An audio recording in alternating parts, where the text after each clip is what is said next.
السلام علیکم ورحمۃ اللہ وبرکاتہ، نحمده ونصلی علی رسولہ الکریم، اما بعد فاعوذ باللہ من الشیطان الرجیم، بسم اللہ الرحمن الرحیم، رب اشرح لی صدری ویسر لی امری واحلل عقدۃ من لسانی یفقہوا قولی، انما المؤمنون الذین اذا ذکر اللہ وجلت قلوبہم وَإِذَا تُلِيَتْ عَلَيْهِمْ آيَاتُهُ زَادَتْهُمْ إِيمَانًا وَعَلَى رَبِّهِمْ يَتَوَكَّلُونَ الَّذِينَ يُقِيمُونَ الصَّلَاةَ وَمِمَّا رَزَقْنَاهُمْ يُنْفِقُونَ أُولَئِكَ هُمُ الْمُؤْمِنُونَ حَقًّا لَهُمْ دَرَجَاتٌ عِندَ رَبِّهِمْ وَمَغْفِرَةٌ وَرِزْقٌ كَرِيمٌ۔ سچے مومن تو وہ ہیں کہ جب ان کے سامنے اللہ کا ذکر کیا جائے تو ان کے دل کانپ اٹھتے ہیں، اور جب اللہ کی آیات انہیں سنائی جائیں تو ان کا ایمان بڑھ جاتا ہے، اور وہ اپنے رب پر بھروسہ رکھتے ہیں، جو نماز قائم کرتے ہیں اور جو کچھ مال و دولت ہم نے انہیں دے رکھا ہے اس میں سے خرچ کرتے ہیں۔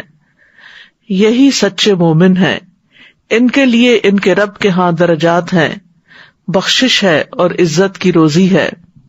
ایمان کوئی معمولی چیز نہیں ہے۔ ایمان کے ساتھ زندگی بسر کرنا اور ایمان کے بغیر زندگی بسر کرنا دو مختلف طرح کے تجربات ہیں، دو مختلف طرح کی کیفیات ہیں جو انسانوں پر گزرتی ہیں۔ حقیقی ایمان انسان کو اندر باہر سے تبدیل کر دیتا ہے۔ حقیقی ایمان انسان کے اندر ہلچل پیدا کر دیتا ہے۔ جن لوگوں کے اندر سچا ایمان داخل ہو جاتا ہے ان کی نگاہ بدل جاتی ہے، وہ ہر چیز میں اللہ کی قدرت تلاش کرتے ہیں، ان کے سننے کے انداز بدل جاتے ہیں، انہیں جھوٹ اور لغو سے نفرت ہو جاتی ہے، انہیں اللہ کا ذکر اندر سے تڑپا کر رکھ دیتا ہے، ان کے اندر عجب کیفیات پیدا ہو جاتی ہیں، ان کے دل کانپ اٹھتے ہیں، یقین کی ایسی کیفیت پیدا ہوتی ہے کہ زندگی کے تمام معاملات میں انہیں اپنے رب پر بھروسہ آ جاتا ہے۔ قرآن کی آیات سن کر ان کا ایمان بڑھ جاتا ہے، وہ عبادات کی پابندی کرتے ہیں، وہ مخلوق کی ضروریات کا خیال رکھتے ہیں۔ جو لوگ ایمان لا کر اپنے اندر باہر ایسی تبدیلی پیدا کریں، اللہ کی نگاہ میں وہی سچے مومن قرار پاتے ہیں، بدلے میں ان کے لیے بلند درجات ہیں اور عزت والا عمدہ رزق ہے۔ سورۃ الانفال کی آیت نمبر 2 سے 4 تک اس وقت آپ نے تلاوت اور اس کا معنی دیکھا۔ انما المؤمنون الذین اذا ذکر اللہ وجلت قلوبہم، کہ یقیناً مومن تو وہی لوگ ہوتے ہیں، یعنی ایمان تو انہی کا سچا ہے کہ اذا ذکر اللہ، جب اللہ کا ذکر کیا جاتا ہے، وجلت قلوبہم، تو ان کے دل کانپ اٹھتے ہیں، وہ ایسے ہی بیٹھے نہیں رہ جاتے، وہ سنی انسنی نہیں کر دیتے۔ اللہ کا ذکر ان کے اندر ایک تبدیلی پیدا کر دیتا ہے، لہذا وہ تبدیلی کس شکل میں سامنے آتی ہے کہ جو انہیں اللہ کا حکم ملتا ہے اس پر عمل کرنے لگتے ہیں، اور جس چیز سے اللہ ان کو روکتا ہے اس کو چھوڑ دیتے ہیں۔ سفیان ثوری کہتے ہیں، میں نے سدی کو کہتے ہوئے سنا، یہ مفسر ہیں، اس سے مراد وہ آدمی ہے جو ظلم یا نافرمانی کرنا چاہتا ہو تو اس سے کہا جاتا ہے کہ اللہ سے ڈر جاؤ، تو اس کا دل ڈر جاتا ہے، اس کا دل ڈر جاتا ہے، وہ اللہ کا ذکر غافلوں کی طرح نہیں سنتے۔ اللہ کی عظمت سے ان کے دل کے اندر ایک کپکپی طاری ہو جاتی ہے۔ زجاج کہتے ہیں کہ جب اللہ کی عظمت اور اس کی قدرت اور اس چیز کا ذکر کیا جاتا ہے جس کی وجہ سے اللہ کی نافرمانی کرنے والوں کو ڈرایا جاتا ہے تو ان کے دل ڈر جاتے ہیں، ایسے لوگ اللہ کی نافرمانی چھوڑ دیتے ہیں۔ سدی کہتے ہیں کہ اس سے مراد وہ شخص ہے جو نافرمانی کا ارادہ کرتا ہے کہ کوئی گناہ کا کام کروں، لیکن جب اللہ کی یاد ان کے دل میں آتی ہے تو وہ اس گناہ سے کنارہ کشی اختیار کر لیتا ہے، اس گناہ کو چھوڑ دیتا ہے۔ تو وجلت قلوبہم میں دو چیزیں آتی ہیں، ایک ہے دل کا ڈر جانا، دوسرے ہے دل میں رقت پیدا ہو جانا، دلوں کا نرم پڑ جانا۔ اللہ کا ذکر ہے ہی ایسی عظمت والی چیز کہ اگر وہ کسی پہاڑ پر اتارا جاتا، یعنی اللہ کا کلام اللہ کے ذکر کی سب سے بڑی شکل ہے، تو وہ پہاڑ ریزہ ریزہ ہو جاتا. سورۃ الحشر میں اللہ تعالیٰ فرماتے ہیں لو انزلنا هذا القرآن على جبل لرأيته خاشعا متصدعا من خشية الله وتلك الامثال نضربها للناس لعلهم يتفكرون. اگر ہم اس قرآن کو کسی پہاڑ پر اتارتے تو یقیناً تم دیکھتے کہ وہ اللہ کے ذکر سے پست ہونے والا، ٹکڑے ٹکڑے ہو جانے والا ہے. اور یہ مثالیں ہم ان لوگوں کے لیے بیان کرتے ہیں کہ وہ غور و فکر کریں. یعنی قرآن کسی پہاڑ پر نازل ہوتا تو اس کو ریزہ ریزہ کر دیتا. اسی طرح جب سچے مومن کے دل پر قرآن اترتا ہے تو اس کے اندر بھی عاجزی پیدا ہوتی ہے. پہاڑ کے گرنے کا مطلب کیا ہے؟ ٹوٹنے کا مطلب کیا ہے؟ کہ وہ ٹوٹ کر عاجزی اختیار کرتا ہے. اسی طرح بندہ مومن بھی عاجزی اختیار کرتا ہے، اس کے اندر ایک نرمی پیدا ہوتی ہے، ایک سکون اور وقار آ جاتا ہے. اہل ایمان کو یہ نصیحت کی گئی ہے کہ وہ اللہ کا ذکر سننے کے بعد اپنے اندر تبدیلی پیدا کریں. الم یأن للذین آمنوا ان تخشع قلوبهم لذکر اللہ وما نزل من الحق ولا يكونوا كالذين اوتوا الكتاب من قبل فطال عليهم الامد فقست قلوبهم وكثير منهم فاسقون. جو لوگ ایمان لائے ہیں کیا ان کے لیے ایسا وقت نہیں آیا کہ اللہ کے ذکر سے اور جو حق نازل ہوا ہے اس سے ان کے دل جھک جائیں؟ یعنی اگر پہاڑ جھک سکتا ہے تو ایمان والوں کے دل کیوں نہیں جھکتے؟ اور ان لوگوں کی طرح نہ ہو جائیں جنہیں اس سے پہلے کتاب دی گئی تھی، پھر ان پر ایک طویل مدت گزری تو ان کے دل سخت ہو گئے اور ان میں سے اکثر فاسق ہیں. اہل کتاب کے ساتھ یہ ہوا تھا کہ عرصہ دراز تک کتاب کے ساتھ تعلق رکھنے کے بعد جب اس سے نصیحت دینا چھوڑ دی تو ان کے دل سخت ہو گئے. آج ہم مسلمانوں میں بھی دیکھتے ہیں کہ بہت سے لوگ قرآن حفظ کر لیتے ہیں لیکن دل کے بہت سخت ہوتے ہیں، دن رات قرآن پڑھا رہے ہوتے ہیں لیکن دلوں کے اندر کوئی نرمی نہیں ہوتی، اللہ کی خشیت نہیں ہوتی. ہم سے مطلوب کیا ہے کہ قرآن سنتے وقت ہمارے دل میں اللہ کا ڈر پیدا ہو. اللہ کے نیک بندوں کی صفت سورۃ مریم میں کچھ یوں بیان ہوئی ہے کہ اذا تتلی علیہم آیات الرحمن خروا سجدا وبکیا، کہ جب ان پر رحمان کی آیات پڑھی جاتی تھی تو وہ سجدہ کرتے اور روتے ہوئے گر جاتے تھے. ہمیں اپنے آپ کا جائزہ لینا چاہیے کہ کیا قرآن سنتے وقت ہمارے اندر بھی یہ کیفیت پیدا ہوئی. سوچیں اپنی پچھلی زندگی کے بارے میں کہ آج تک کتنی آیات نے آپ کو رلا دیا اور کتنی آیات نے آپ کو سجدے میں گرا دیا اور واقعی آپ کے دل کے اندر خشوع و خضوع پیدا ہوا. یہ کتاب عام کتابوں کی طرح نہیں ہے، یہ کوئی درسی یا کوئی ٹیکسٹ بک نہیں ہے کہ جس کو پڑھ کر صرف ایک امتحان دے دیا جائے اور اس کے بعد کتاب بند کر کے رکھ دی جائے. یہ تو محمد صلی اللہ علیہ وسلم کے دل پر اترا ہے اور اسے دل پر ہی لینے کی ضرورت ہے، اور اس کو سن کر ہمارے اندر ایک رقت طاری ہو جانی چاہیے. سورۃ الزمر میں اللہ تعالیٰ فرماتے ہیں اللہ نزل احسن الحدیث کتابا متشابہا مثانیہ تقشعر منہ جلود الذین یخشون ربہم ثم تلین جلودہم وقلوبہم الی ذکر اللہ ذالک ھدی اللہ یہدی بہ من یشاء ومن یضلل اللہ فما لہ من ہاد. اللہ نے سب سے اچھی بات نازل فرمائی، ایسی کتاب جو آپس میں ملتی جلتی ہے، ایسی کتاب جو بار بار دہرائی جانے والی ہے، یعنی اس کی آیات بار بار دہرائی جاتی ہیں. اس سے یعنی اس کتاب کو پڑھنے سے ان لوگوں کی کھالوں کے رونگٹے کھڑے ہو جاتے ہیں جو اپنے رب سے ڈرتے ہیں. ہم سب کو بھی ان آیات کی روشنی میں اپنا جائزہ لینا ہے کہ ہماری کیفیت کیا ہوتی ہے.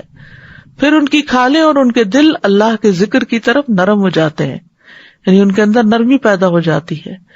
یہ اللہ کی ہدایت ہے جس کے ساتھ وہ جسے چاہتا ہے راہ پر لے آتا ہے، اور جسے اللہ گمراہ کر دے تو اسے کوئی راہ پہ لانے والا نہیں. قرآن سنتے وقت آنسو بھی بہنے چاہیے. سورۃ المائدہ میں آتا ہے وَإِذَا سَمِعُوا مَا أُنزِلَ إِلَى الرَّسُولِ تَرَىٰ أَعْيُنَهُمْ تَفِيضُ مِنَ الدَّمْعِ مِمَّا عَرَفُوا مِنَ الْحَقِّ يَقُولُونَ رَبَّنَا آمَنَّا فَاكْتُبْنَا مَعَ الشَّاهِدِينَ. یہ نجاشی اور اس کے ساتھیوں کا ذکر ہو رہا ہے کہ جب انہوں نے سنا جو رسول پر نازل ہوا تو آپ دیکھتے کہ ان کی آنکھیں آنسوؤں سے بہہ رہی ہوتی ہیں. یعنی انہوں نے قرآن سنا، جب جعفر بن ابی طالب نے ان کے سامنے سورۃ مریم پڑھی تو ان کے آنسو بہنے لگے، اس وجہ سے کہ انہوں نے حق کو پہچان لیا. کہتے ہیں اے ہمارے رب، ہم ایمان لے آئے سو ہمیں شہادت دینے والوں کے ساتھ لکھ لے. یعنی ان کے اندر ایک تبدیلی پیدا ہوئی. تو قرآن پڑھ کر جس شخص کے اندر تبدیلی پیدا نہیں ہوتی، جس کے اخلاق نہیں بدلتے، جس کے معاملات درست نہیں ہوتے، تو پھر اس کے لیے قرآن پڑھا اور نہ پڑھا برابر ہو جاتا ہے. وہ پھر اس کو ایک عام کتاب کی طرح لیتا ہے جس کا اس کے دل پر کوئی اثر نہیں ہوتا. تو ہم میں سے ہر شخص کو اپنے ایمان کا جائزہ لینا چاہیے کہ ہم کہاں پر ہیں اور قرآن ہماری زندگی میں کتنی تبدیلی لاتا ہے. خود نبی صلی اللہ علیہ وسلم کی کیفیت کیا ہو جاتی تھی جب وہ کسی سے قرآن سنتے تھے. اس بارے میں عبداللہ بن مسعود کہتے ہیں کہ رسول اللہ صلی اللہ علیہ وسلم نے فرمایا، مجھے قرآن پڑھ کر سناؤ. میں نے کہا میں آپ کو پڑھ کر سناؤں جبکہ وہ آپ ہی پر نازل ہوا ہے. آپ نے فرمایا میں اپنے علاوہ دوسرے سے سننے کا شوق رکھتا ہوں. وہ کہتے ہیں چنانچہ میں نے سورۃ النساء پڑھنی شروع کر دی. جب میں اس آیت پہ پہنچا فَكَيْفَ إِذَا جِئْنَا مِن كُلِّ أُمَّةٍ بِشَهِيدٍ وَجِئْنَا بِكَ عَلَىٰ هَؤُلَاءِ شَهِيدًا، تو میں نے دیکھا کہ آپ کی آنکھوں سے آنسو بہ رہے تھے. ہم تلاوت سنتے ہوئے کتنے آنسو بہاتے ہیں اور کتنی بار ہمارے اوپر ایسی کیفیات طاری ہوتی ہیں. اللہ کا ذکر سن کر تو مسجد نبوی میں کھجور کے درخت کا وہ تنا جو آپ کا ممبر تھا وہ کس قدر خوش ہوتا، اور جب آپ کے لیے نیا ممبر بنا دیا گیا اور آپ صلی اللہ علیہ وسلم نے اس پر خطبہ دینا چھوڑ دیا تو اس کھجور کے تنے سے بچے کے رونے کی طرح آواز آنے لگی جب آپ صلی اللہ علیہ وسلم نے جمعے کے دن دوسرے ممبر کو استعمال کیا. تو نبی صلی اللہ علیہ وسلم ممبر سے اترے اور اسے اپنے گلے سے لگا لیا اور وہ اس بچے کی طرح ہچکیاں بھرنے لگا جسے چپ کرایا جاتا ہے. آپ نے فرمایا کہ یہ تنا اس لیے رو رہا تھا کہ وہ اللہ کے اس ذکر کو سنا کرتا تھا جو اس کے قریب ہوتا تھا. اگر ایک تنے کی حالت یہ ہوتی ہے تو ہماری حالت پھر کیا ہے؟ وہ بہتر ہے یا ہم بہتر ہے؟ لیکن جن کے دل سخت ہو جائیں ان کے دلوں پر قرآن اثر نہیں کرتا، اور ایسے لوگوں کی قرآن مجید میں مذمت کی گئی ہے. فَوَيْلٌ لِّلْقَاسِيَةِ قُلُوبُهُم مِّن ذِكْرِ اللَّهِ أُولَٰئِكَ فِي ضَلَالٍ مُّبِينٍ، پس ان کے لیے ہلاکت ہے جن کے دل اللہ کی یاد کی طرف سے سخت ہیں، یہ لوگ صریح گمراہی میں ہیں. معاذ بن جبل کہتے ہیں ان قریب یہ قرآن کچھ لوگوں کے سینوں میں بوسیدہ ہو جائے گا جیسے کپڑا بوسیدہ ہو کر پھٹ کر گر جاتا ہے. وہ قرآن کو پڑھیں گے لیکن اس میں کوئی لطف اور لذت نہیں پائیں گے، یعنی قرآن پڑھ کر انہیں کوئی مزہ نہیں آئے گا. آج کل الحمدللہ رمضان کے دن ہے، ہم میں سے ہر شخص اپنی وسعت بھر زیادہ قرآن سے تعلق رکھنے کی کوشش کر رہا ہے، اور ہمیں دیکھنا چاہیے کہ خود قرآن کی تلاوت کرتے ہوئے، اس کا فہم جانتے ہوئے، تراویح میں سنتے ہوئے، یعنی کبھی ہم پڑھ رہے ہوتے ہیں، کبھی ہم سن رہے ہوتے ہیں، کبھی ہم اس کو سمجھ رہے ہوتے ہیں، تو ان اوقات میں ہمارے دلوں کی کیفیات کیا ہوتی ہیں. کہتے ہیں کہ 3 اوقات میں اپنے دلوں کا جائزہ لو، ایک قرآن سنتے وقت، اور ایک تنہائی کے اوقات میں، اور ایک اللہ کے ذکر کے وقت. ہماری کیفیت کیا ہوتی ہے؟ اگر ہمارا دل نہ بدلے اور ہمارے دل پہ کچھ اثر نہ ہو تو اس کا مطلب ہے کہ سینے میں دل نہیں پتھر ہے، واقعی پھر دل سخت ہو چکا ہے. معاذ بن جبل کہتے ہیں کہ لوگ قرآن سنیں گے اور کچھ لوگوں کے سینوں میں قرآن بوسیدہ ہو جائے گا جیسے کپڑا بوسیدہ ہو کر پھٹ کے گر جاتا ہے. وہ قرآن کو پڑھیں گے لیکن اس میں کوئی لذت نہیں پائیں گے. وہ بھیڑیوں کے دلوں پر بھیڑوں کی کھالیں پہن لیں گے، یعنی ان کا ظاہر بس بدلے گا، اندر نہیں. ان کا عمل طمع اور لالچ کے لیے ہوگا لیکن اس میں اللہ کا خوف نہیں ہوگا. اگر وہ عمل میں کوتاہی کریں گے تو کہیں گے عنقریب ہم جنت تک پہنچ جائیں گے، اور اگر وہ برے عمل کریں گے تو کہیں گے ہمیں معاف کر دیا جائے گا، ہم اللہ کے ساتھ کسی کو شریک تو نہیں ٹھہراتے. یعنی نہ انہیں اپنے گناہوں سے ڈر لگے گا اور نہ ہی اپنے عمل میں کوتاہی پر کوئی فکر ہوگی. یاد رکھیے قرآن زندہ دل انسان کے لیے ایک نصیحت ہے. ان ہوا الا ذکر وقرآن مبین لینذر من کان حیا، وہ تو سراسر نصیحت اور واضح قرآن کے سوا کچھ نہیں تاکہ اسے ڈرائے جو زندہ ہو، یعنی جس کا دل زندہ ہو. ابن قیم کہتے ہیں لوگوں کی 3 قسمیں ہیں. ایک وہ جس کا دل مر چکا ہے، یہ وہ شخص ہے کہ اس کا کوئی دل ہی نہیں، اس آدمی کے حق میں آیت نصیحت نہیں بنتی، یعنی جس کا دل مر چکا ہو وہ قرآن سے نصیحت نہیں لیتا۔ دوسرا وہ شخص جس کا دل زندہ اور اہلیت رکھنے والا ہوتا ہے لیکن وہ تلاوت والی آیات کو کان لگا کے نہیں سنتا، بس ایسے پیسیو لسننگ ہوتی ہے، ایکٹیولی نہیں سنتا، جن کے ذریعے اللہ ان نشانیوں کے بارے میں خبر دیتے ہیں جو دکھائی دینے والی ہیں۔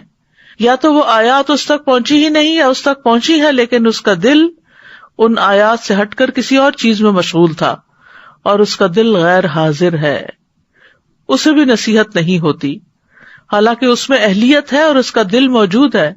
اور تیسرے وہ آدمی جس کا دل ابھی زندہ ہے اور وہ اہلیت بھی رکھتا ہے، جب اس پر آیات کی تلاوت کی جاتی ہے تو وہ اپنا کان لگاتا ہے، اپنے کانوں کو اس طرف ڈال دیتا ہے، یعنی توجہ سے سنتا ہے اور اپنے دل کو حاضر کرتا ہے، اور جو کچھ وہ سن رہا ہے اس کے فہم کے علاوہ وہ اپنے دل کو کہیں اور مشغول نہیں کرتا، یعنی وہ پوری توجہ سے پھر بات کو سنتا ہے، اس کا دل بھی حاضر ہے اور یہ شخص کان بھی لگائے ہوئے ہے۔ اس قسم کے لوگ وہ ہیں جو ان آیات سے بھی فائدہ حاصل کرتے ہیں جو تلاوت کی جاتی ہیں، اور ان آیات سے بھی فائدہ حاصل کرتے ہیں جو مشاہدے سے تعلق رکھتی ہیں، جیسے آسمان، پہاڑ وغیرہ۔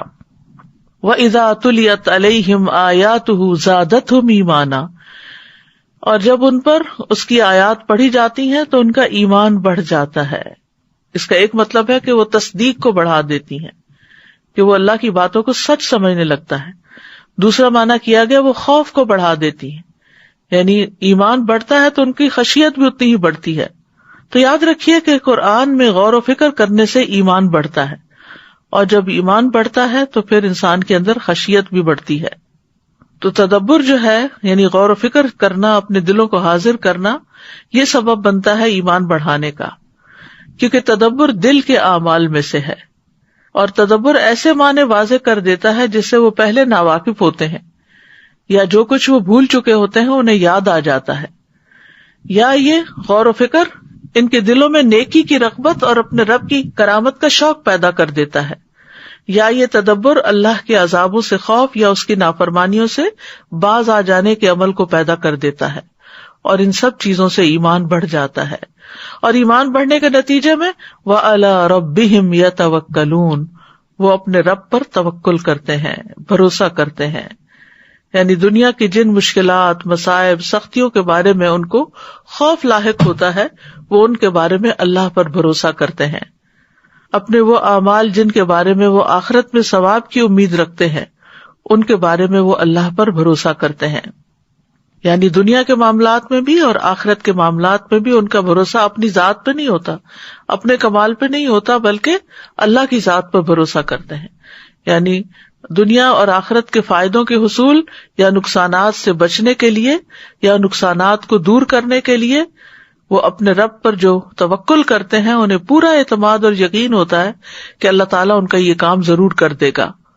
کون ہے یہ توکل کرنے والے؟ الذین یقیمون الصلاۃ ومما رزقناہم ینفقون، یہ وہ لوگ ہیں جو نماز قائم کرتے ہیں اور اس میں سے جو ہم نے انہیں رزق دیا وہ خرچ کرتے ہیں، یعنی چاہے فرض نماز ہو یا نفلی نماز ہو، اس نماز کو اس کے ظاہری اور باطنی اعمال، مثلا دل کے خشوع کے ساتھ جو کہ نماز کا مغز ہے اس کے ساتھ قائم کرتے ہیں۔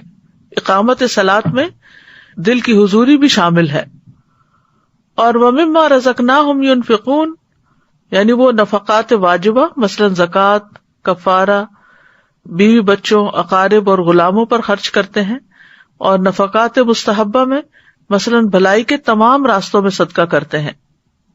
اور یہ دونوں صیغے جو ہیں یہاں پر یقیمون اور ینفقون کا لفظ آیا ہے جو مضارع کے صیغے ہیں، اس میں اقامت صلاۃ اور انفاق کے بارے میں یعنی بار بار کرنے کا معنی بھی ملتا ہے، یعنی کرتے رہتے ہیں، یعنی وہ یہ نہیں کہ ایک دفعہ کیا پھر چھوڑ دیتے ہیں بلکہ وہ کرتے ہیں۔ اولئک ھم المؤمنون حقا، یہی لوگ سچے مومن ہیں، پکے مومن ہیں، یعنی جن کے دلوں میں کوئی شک نہیں، ان کے اندر منافقوں والا ایمان نہیں بلکہ یقینی ایمان ہے۔ لہم درجات عند ربہم ومغفرۃ ورزق کریم، ان کے لیے ان کے رب کے پاس بلند منزلیں ہیں اور ہر ایک کی منزل الگ ہے، کیونکہ ہر ایک کے ایمان کا درجہ اور نمازوں کا اور صدقہ خیرات کا فرق ہے.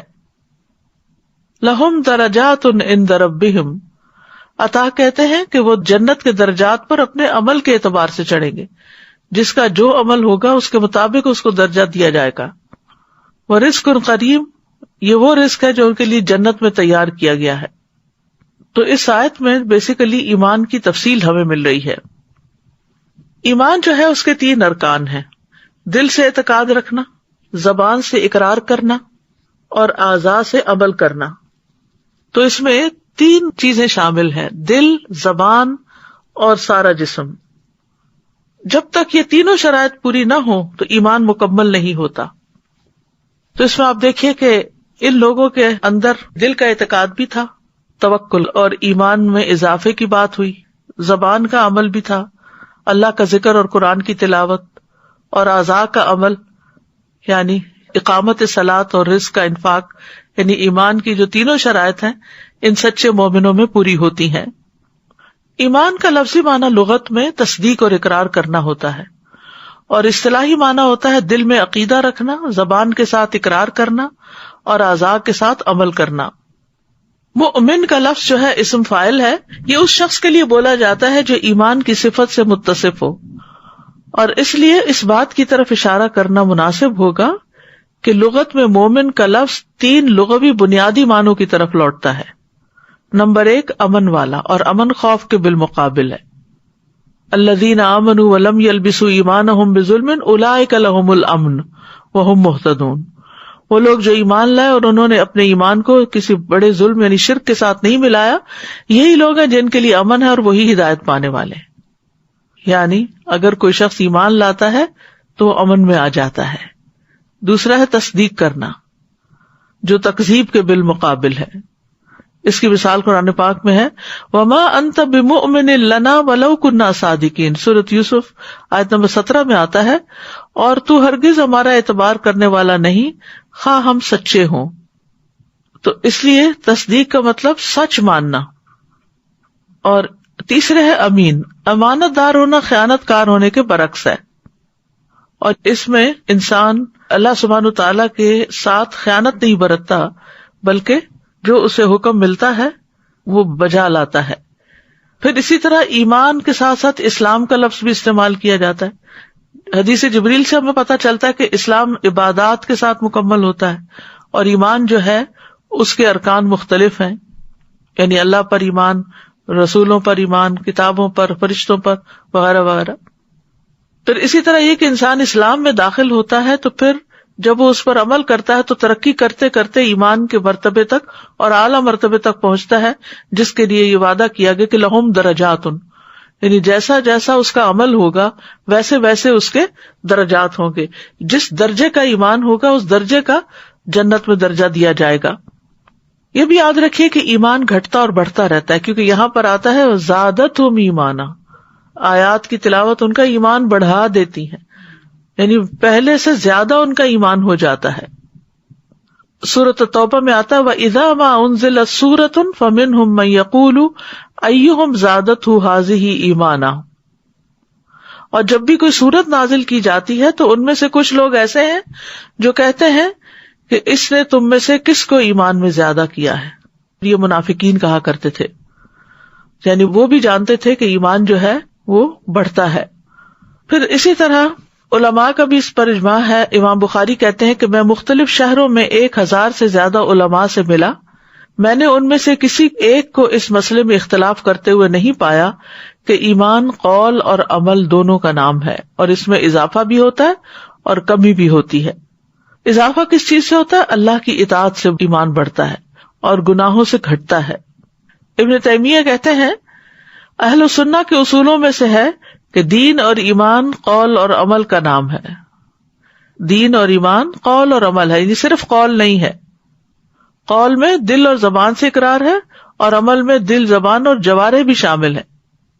اور پھر ایمان کی کئی شاخیں ہیں، اور ان میں سب سے افضل جو ہے قول لا الہ الا اللہ ہے، اور سب سے ادنا درجہ ایمان کا راستے سے تکلیف دہ چیز ہٹانا ہے، اور حیا بھی ایمان کی ایک شاخ ہے. پھر اسی طرح ایمان کے مختلف درجات کے مطابق انسان کے اعمال ہوتے ہیں، اور جس کا ایمان مضبوط ہوتا ہے اس کے عمل بھی بہتر ہوتے ہیں۔ رسول اللہ صلی اللہ علیہ وسلم نے فرمایا طاقتور مومن کمزور مومن سے بہتر ہے، یعنی اس میں جسمانی طاقت کی بات نہیں ہو رہی، وہ بھی شامل ہو سکتی لیٹر آن، لیکن ایمان کی طاقت کی طرف اشارہ ہے، اور اللہ کو زیادہ محبوب ہے اور ہر ایک میں خیر موجود ہے۔ اسی طرح ایمان کی تجدید نہ کی جاتی رہے تو دل پر سیاہ نقطہ آ جاتا ہے، اور پھر وہ سارا دل سیاہ ہو جاتا ہے اور انسان کے لیے زندگی میں کوئی رونق نہیں رہتی۔ تو اس لیے بہت ضروری ہے کہ انسان اپنے ایمان کو قوی کرنے کی کوشش کرتا رہے۔ پھر اسی طرح یہ ہے کہ صحابہ ایمان کی کمی کا خوف رکھتے تھے اپنے اندر کہ کہیں ہمارے کسی عمل سے ہمارا ایمان کم نہ ہو جائے۔ ابن ابی ملیکہ کہتے ہیں کہ میں نبی صلی اللہ علیہ وسلم کے 30 صحابہ سے ملا، ان میں سے ہر ایک کو اپنے اوپر نفاق کا ڈر لگا ہوا تھا کہ کہیں میں منافق تو نہیں ہو گیا۔ ان میں سے کوئی یوں نہیں کہتا تھا کہ میرا ایمان جبرائیل اور میکائیل کے ایمان جیسا ہے۔ تو صحابہ جو تھے اس فکر میں کہ کوئی ہم سے دکھاوا نہ ہو گیا ہو، کوئی ریاکاری نہ ہو گئی ہو، یا یہ کہ ہم اپنے بیوی بچوں کے اندر مصروف ہو کر اللہ کو کم یاد کرتے ہیں، تو کہیں ہم بھی منافقین کی صف میں شامل تو نہیں ہو گئے۔ اور اس کے بارے میں حضرت حنظلہ والا واقعہ آپ سب جانتے ہیں کہ انہوں نے کہا کہ حنظلہ منافق ہو گیا، تو رسول اللہ صلی اللہ علیہ وسلم نے فرمایا کیا وجہ ہے؟ میں نے عرض کیا اللہ کے رسول ہم آپ کی خدمت میں ہوتے ہیں تو آپ ہمیں جنت اور دوزخ کی یاد دلاتے ہیں، یہاں تک کہ وہ آنکھوں دیکھے ہو جاتے ہیں، یعنی یوں لگتا ہے جیسے جنت بھی دیکھ رہے ہیں اور جہنم بھی دیکھ رہے ہیں۔ جب ہم آپ کے پاس سے چلے جاتے ہیں تو ہم اپنی بیویوں اور اولاد اور زمین کے معاملات میں مشغول ہو جانے کی وجہ سے بہت ساری چیزوں کو بھول جاتے ہیں۔ تو رسول اللہ صلی اللہ علیہ وسلم نے فرمایا اس ذات کی قسم جس کے ہاتھ میں میری جان ہے، اگر تم اسی کیفیت پر ہمیشہ رہو جس حالت میں میرے پاس آتے ہو تو فرشتے تمہارے بستروں پر تم سے مصافحہ کرتے ہیں اور تمہارے راستوں میں بھی، لیکن اے حنظلہ وقت کی بات ہے، یعنی obviously قرآن پڑھنے پڑھانے والی مجلس میں ایمان زیادہ ہوتا ہے، بڑھتا ہے، اور جب انسان اپنے گھر میں ہوتا ہے بیوی بچوں میں تو کبھی کسی کی طرف سے کوئی بات اچھی نہیں لگتی، کبھی کسی کی کوئی بات چبھ جاتی ہے، انسان بعض اوقات ان کے ساتھ معاملہ کرتے ہوئے اپنی آخرت تک کو بھول جاتا ہے، تو ایسے میں پھر اس کا ایمان کمزور پڑ جاتا ہے۔ تو اس کے لیے بھی یہی ایڈوائس ہے کہ بار بار پھر اپنے ایمان کو بڑھاتا رہے۔ یاد رکھیے ایمان سب سے افضل عمل ہے، مومن اور غیر مومن برابر نہیں ہو سکتے۔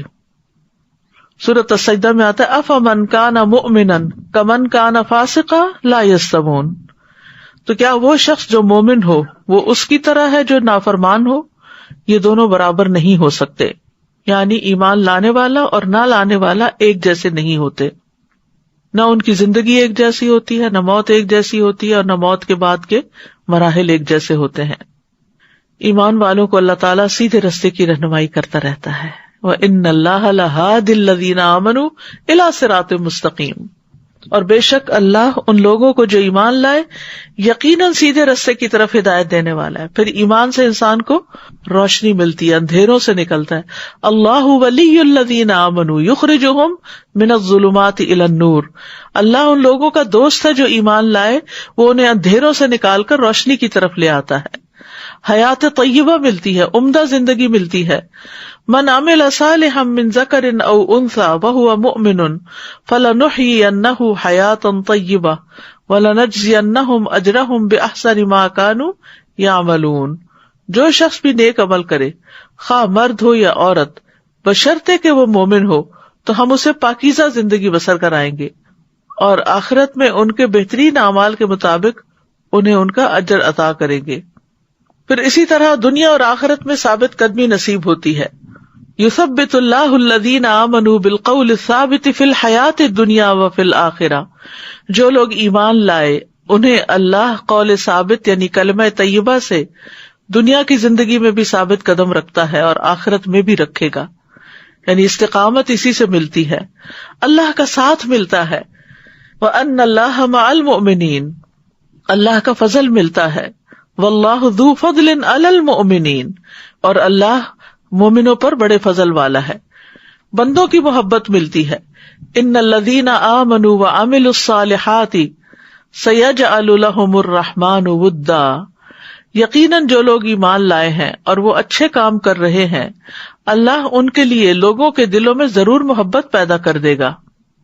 دنیا اور آخرت میں ایسے لوگوں کو خوشخبریاں ملتی ہیں، الذین آمنوا وکانوا یتقون لہم البشریٰ فی الحیاۃ الدنیا وفی الآخرہ، جو لوگ ایمان لائے اور اللہ سے ڈرتے رہتے ہیں ان کے لیے دنیا میں بھی خوشخبری ہے اور آخرت میں بھی۔ پھر اسی طرح انسان مصیبتوں سے نکل آتا ہے، اس کو مصائب سے نجات ملتی ہے۔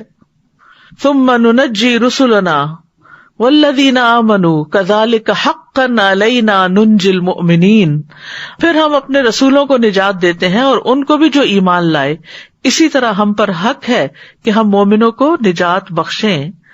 پھر شیطان سے حفاظت ملتی ہے، انہ لیس لہ سلطان علی الذین آمنوا وعلی ربہم یتوکلون، اس شیطان کا ان لوگوں پر کوئی بس نہیں چلتا جو ایمان لائے اور اپنے رب پر بھروسہ کرتے ہیں۔ پھر اسی طرح انسان کو اچھائی برائی کی پہچان ہوتی ہے اس ایمان کے نور کی وجہ سے جو انسان کے سینے میں ہوتا ہے۔ ایمان کی وجہ سے گناہوں کی بخشش ملتی ہے، ایمان کی بدولت ہی جنت میں داخلہ ملتا ہے، کیونکہ جنت میں صرف ایمان والے ہی داخل ہو سکیں گے۔ وَإِذَا تُلِيَتْ عَلَيْهِمْ آيَاتُهُ زَادَتْهُمْ ایمانا، اور جب ان پر اس کی آیات پڑھی جاتی ہیں تو وہ ان کے ایمان میں اضافہ کر دیتی ہیں۔ تو یاد رکھیے کہ قرآن کی آیات ایمان بڑھانے کا ذریعہ بنتی ہیں اگر انسان کے اندر نرمی ہو، انسان کے اندر سننے کا جذبہ ہو۔ افسوس یہ کہ اب ہماری زندگیوں میں پہلے سے کہیں زیادہ ڈسٹریکشنز ہو گئی ہیں۔ جب فون نہیں تھے اور خاص طور پر ہر وقت ہاتھوں میں نہیں تھے تو اس وقت انسان اگر قرآن پڑھنے لگتا تھا تو کسی کو یہ خیال نہیں آتا تھا کہ اٹھ کے قرآن چھوڑ کر فون اٹینڈ کرے، کہتے تھے اچھا بعد میں کال کر لیں گے۔ لیکن اس وقت ساتھ موبائل ہے، ساتھ قرآن ہے، تھوڑا سا ادھر پڑھ رہے ہیں، تھوڑا سا ادھر دیکھ رہے ہیں، تو یہ کس چیز کی علامت ہے؟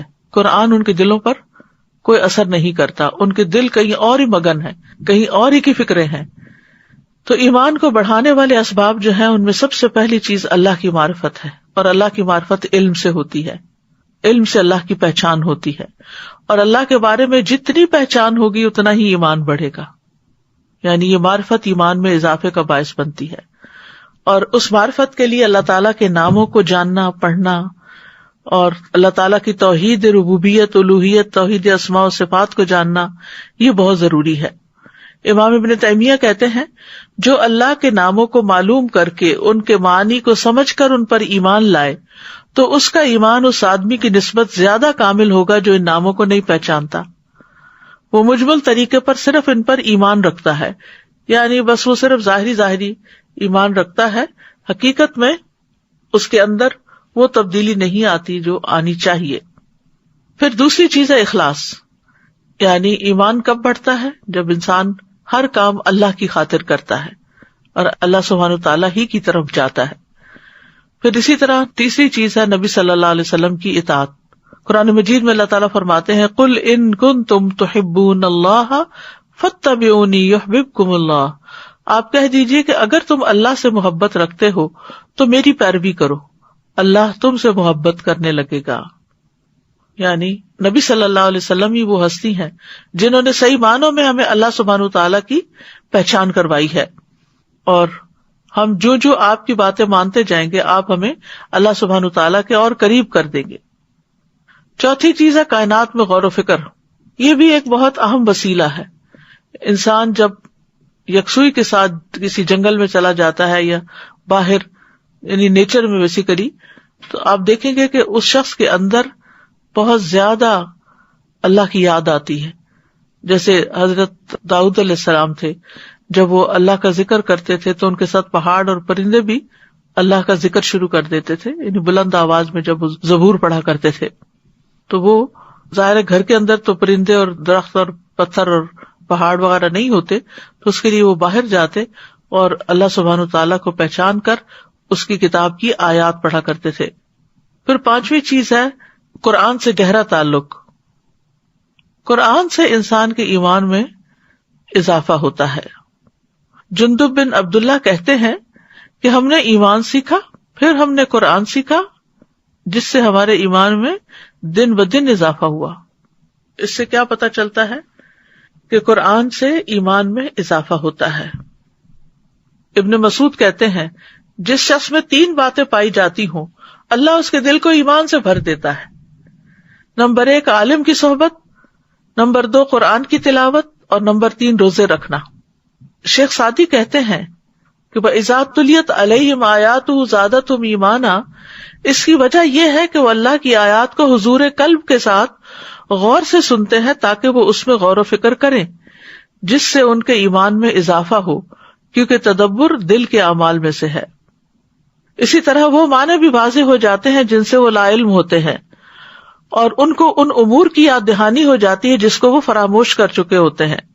ان کے دلوں میں نیکیوں کی رغبت پیدا ہو جاتی ہے، یعنی ایمان بڑھنے کا مطلب یہ ہے کہ نیکیوں میں اور عمل صالح میں بھی ہم آگے بڑھیں، اور اپنے رب کے اکرام و تکریم کے حصول کا شوق پیدا ہو جاتا ہے، یا ان کے دلوں میں عذاب سے خوف اور نافرمانی سے ڈر پیدا ہو جاتا ہے، اور ان تمام امور سے انسان کا ایمان بڑھتا ہے۔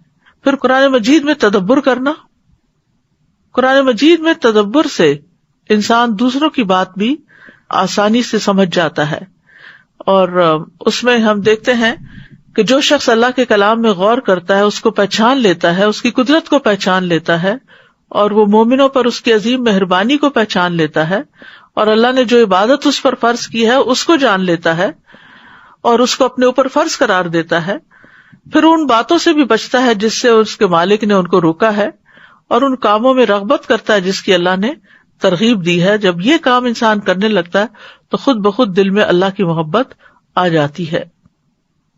پھر اسی طرح یہ ہے کہ قرآن اگر پڑھنا ہو تو پھر اس کے لیے بہتر یہی ہے کہ رولز کے ساتھ اس کو پڑھے، تاکہ اچھی طرح درست طریقے سے اس کی ادائیگی ہو، اور عمل کے لیے سیکھے، اور اسی طرح خاموشی کے ساتھ سنے اور غور کرے، یعنی سنتے وقت بھی۔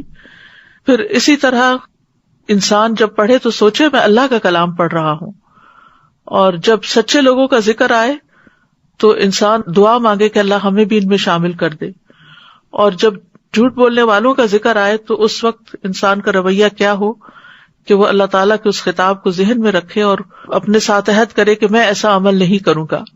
پھر یہ ہے کہ قرآن کی بدولت انسان کو اللہ کا قرب بھی ملتا ہے، اللہ کی محبت ملتی ہے، اللہ کی رحمت آتی ہے۔ پھر نیک اعمال کی حرص انسان کے اندر پیدا ہونے لگتی ہے، یعنی ایمان بڑھنے کا تقاضا کیا ہے۔ لیکن یاد رکھیے یہ درست طریقے سے آپ قرات کریں گے یا اچھی قرات سنیں گے یا اس کے معنی کو سمجھیں گے تو تبھی دل کے اندر یہ کیفیت پیدا ہوگی۔ انسان کے فرائض بہتر ہونے لگتے ہیں، فرائض سے زیادہ وہ نوافل کی طرف چل پڑتا ہے۔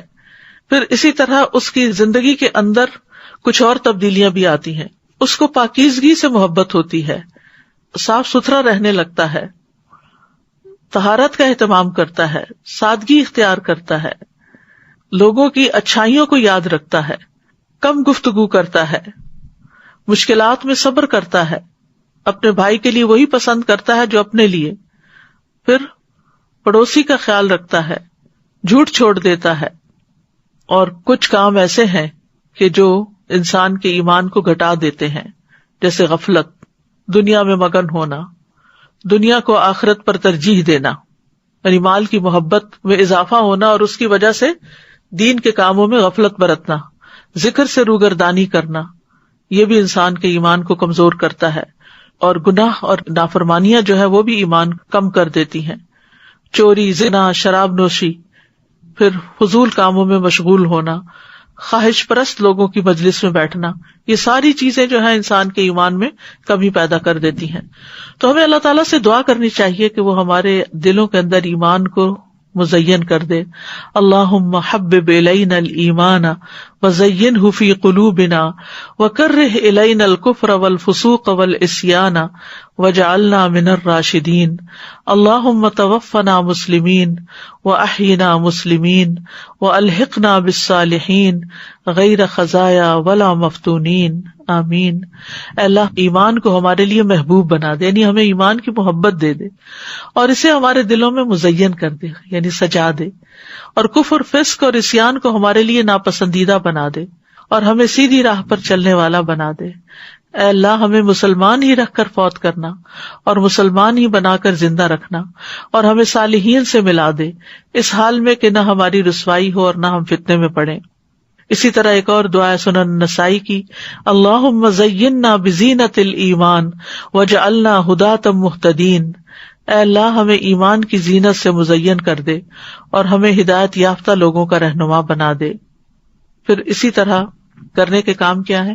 اپنے ایمان کا جائزہ لیتے رہیں، قرآن سے پڑھنے، سمجھنے، غور و فکر کرنے کا تعلق قائم رکھیں، اس کے ساتھ دن اور رات کی گھڑیوں میں قیام کریں، قرآن میں تدبر کریں، اس کے ذریعے اپنے اخلاق کو درست کریں، خواہشات کے پیچھے نہ چلیں، اور جہاں اللہ سبحانہ وتعالی قرآن میں کوئی نصیحت کرے، کوئی کرنے کا کام ہو تو اس کے اوپر ہم عمل کر لیں۔ اور رمضان تو ہے ہی شہر الذکر، شہر القرآن، شہر الصدقہ، لہذا صدقہ جاریہ کی جو کمپین الہدا کی طرف سے شروع ہو رہی ہے اس میں بھی اپنا حصہ ڈالیں تاکہ تعلیم کا کام جو ہے وہ زیادہ سے زیادہ آگے بڑھے۔ اللہ سبحانہ وتعالی ہمیں عمل کرنے کی توفیق عطا فرمائے۔ وآخر دعوانا ان الحمد للہ رب العالمین۔ سبحانک اللہم وبحمدک، اشہد ان لا الہ الا انت، استغفرک واتوب الیک۔ السلام علیکم ورحمۃ اللہ وبرکاتہ۔